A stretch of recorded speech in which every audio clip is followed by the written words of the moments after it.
জানিয়ে দিব এই মুহূর্তে গুরুত্বপূর্ণ সব আপডেট বাংলা সংবাদ। শুরুতেই জানিয়ে দিব পদ হারাচ্ছেন তাজুল ইসলাম, আলোচনায় যার নাম।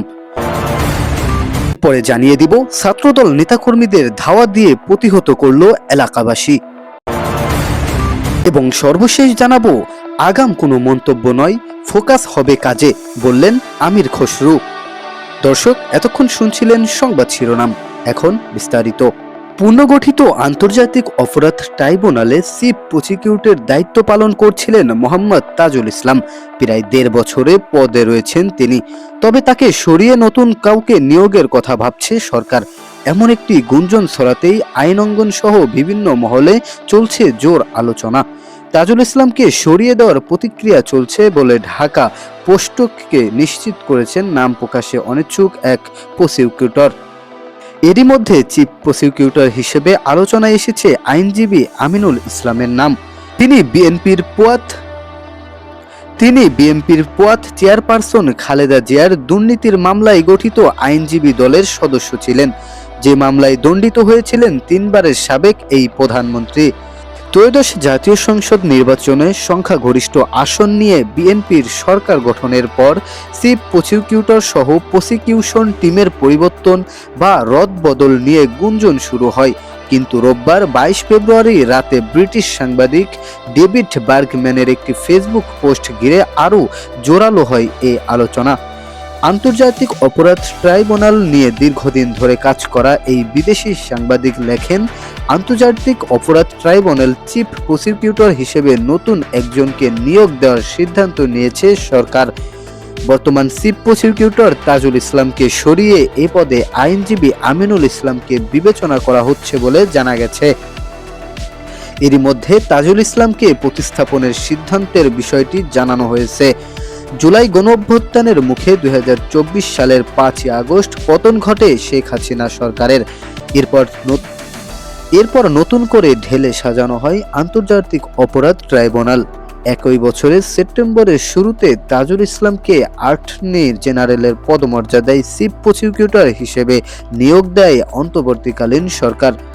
নির্বাচনের আগ পর্যন্ত তাজুল ইসলামের অধীনে ২৪ জুলাই আগস্টে সংঘটিত মানবতা বিরোধী অপরাধের মামলার ২৪টি আনুষ্ঠানিক অভিযোগ জমা দেয় প্রসিকিউশন। বর্তমানে এসবের বিচার কাজ চলছে ট্রাইব্যুনাল ১ ও ২-এ। রায় ঘোষণা হয়েছে ৩টির। ঘোষিত রায়ে দণ্ডিত ২৬ জনের মধ্যে ক্ষমতাচ্যুত প্রধানমন্ত্রী শেখ হাসিনা, সাবেক স্বরাষ্ট্রমন্ত্রী আসাদুজ্জামান খান কামাল সহ পুলিশের প্রধানরাও রয়েছেন। রায়ের অপেক্ষায় রয়েছে জুলাই গণঅভ্যুত্থানের প্রথম শহীদ আবু সাইদ হত্যা সহ ২টি মামলা। এরই মধ্যে আগামী ৪ মার্চ ঘোষণা হবে রামপুরায় সংঘটিত মানবতা বিরোধী অপরাধের একটি মামলার রায়। এছাড়া আওয়ামী লীগ সরকারের শাসনামলে গুম নির্যাতনের মামলারও বিচার চলছে ট্রাইব্যুনালে। বিচারের মুখোমুখি হয়েছেন মেজর জেনারেল অবসরপ্রাপ্ত জিয়াউল আহসানও। আওয়ামী লীগের হেভিওয়েট বহু এমপি মন্ত্রীও এখন মানবতা বিরোধী অপরাধের মামলার আসামি। সম্প্রতি সাংবাদিকদের এক প্রশ্নে তাজুল বলেন, আন্তর্জাতিক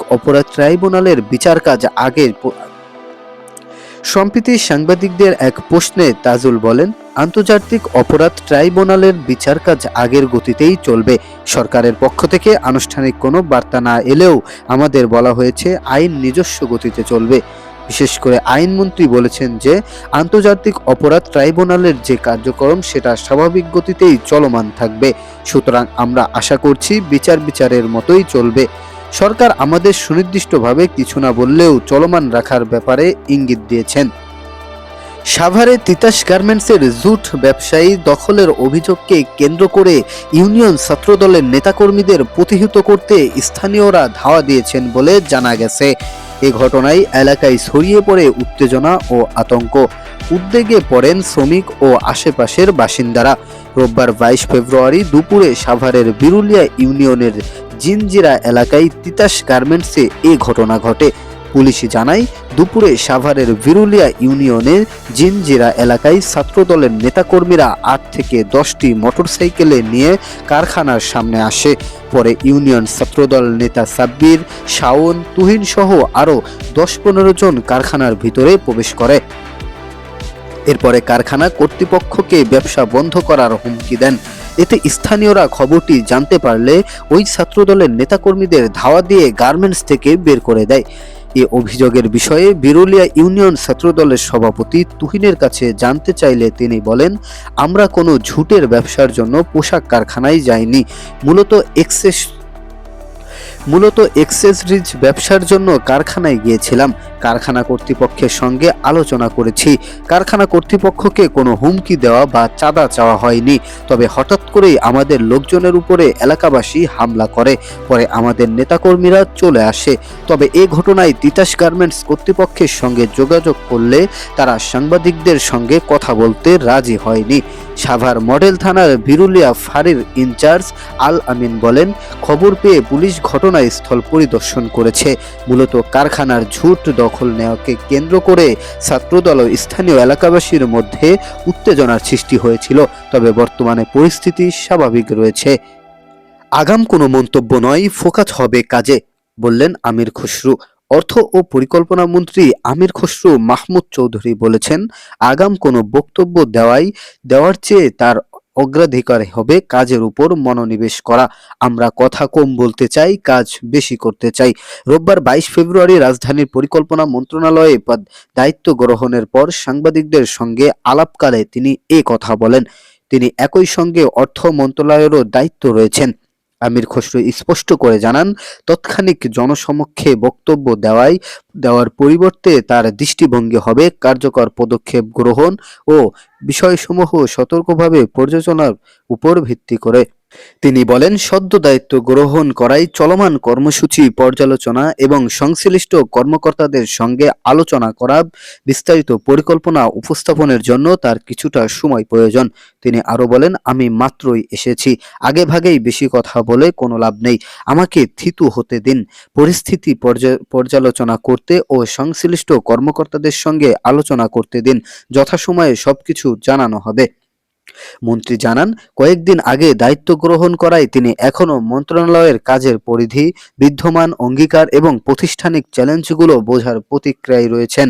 তিনি অনুমান নির্ভর বক্তব্য না দিয়ে তথ্যভিত্তিক ও প্রমাণ নির্ভর সিদ্ধান্ত গ্রহণের উপর গুরুত্বারোপ করেন।